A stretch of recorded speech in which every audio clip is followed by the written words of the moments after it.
Hi friends, எல்லாம் எப்படி இருக்கீங்க? நீங்கள் சேனல் பார்த்து சப்போர்ட் பண்ணி சப்ஸ்கிரைப் பண்ணி லைக் பண்ணி ஷேர் பண்ணுறதுக்காக நன்றி ஃப்ரெண்ட்ஸ். இன்றைக்கும் கூட இன்றைய சாப்பாடு நான் உங்களுக்கு சொல்கிறேன்.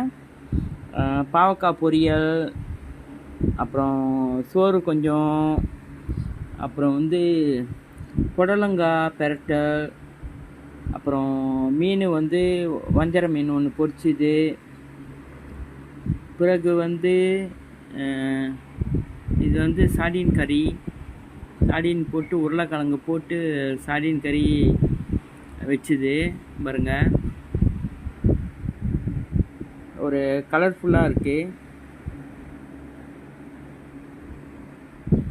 பாவக்காய், புடலங்காய், வஞ்சர மீன், சோறு அண்டு சார்டின் கறி. எப்படி இருக்குங்க ஃப்ரெண்ட்ஸ்? நாங்கள் பச்சைக்கு சாப்பிட போகிறோம். உங்களுக்கு வேணும்னா நீங்கள் ஜாயின் பண்ணிக்கோங்க. இப்போ இந்தமாரி நேரம் கடைக்குள்ளே நீங்கள் உங்களுக்கு ஆசையாக இருந்தால் இந்தமாரி சமைச்சு சாப்பிட்டுக்கலாம். ரொம்ப தேங்க்ஸ் ஃப்ரெண்ட்ஸ். பாய்.